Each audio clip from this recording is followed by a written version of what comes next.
In ancient times, China was known as the land of the divine and the home of the gods.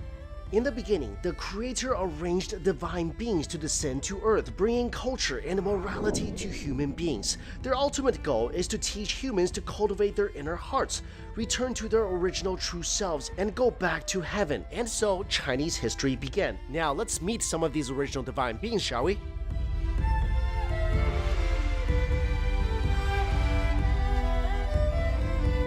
First, we have the man who created the heavens and the earth. According to an ancient Chinese legend, the creator arranged Pangu and other divine beings to create this universe in a unique dimension called the Three Realms, which was especially made for human beings.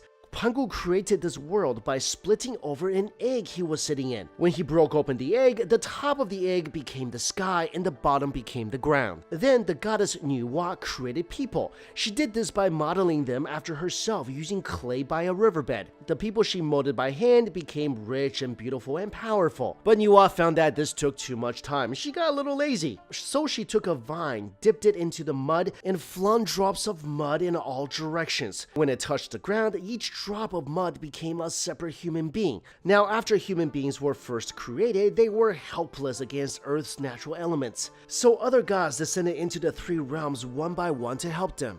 And since people mostly ate fruit and dangerous raw meat at the time, and it wasn't really from a sushi restaurant, the god Suizhen taught people to create fire using wood.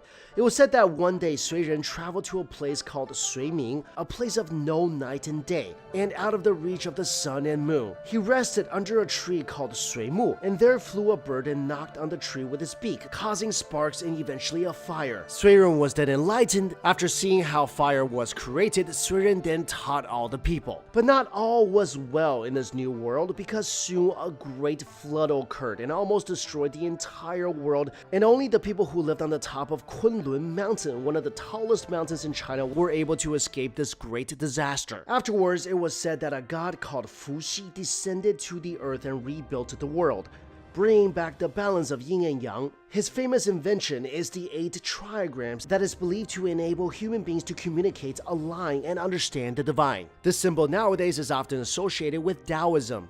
Now, with the development of this new human civilization came a growing need for food. Seeing this, the god Shen came down to teach agriculture. By showing people how to farm the land using new tools he created called Si and Lei, Shen also wanted to help the sick. And because he could see into his own body, Shen tested hundreds of herbs on himself while observing their effects through digestion. He recorded all this to teach humans about healthy foods, healing medicines, and dangerous poisons. What's interesting was that when Shen would ingest something poisonous, he would then consume some tea to detoxify himself. Shen eventually became known as the king of medicine and wrote the famous book Classic of Herbal Medicine. And traditional Chinese medicine eventually spread through the land, representing the high-level wisdom of harmony between the human body and nature.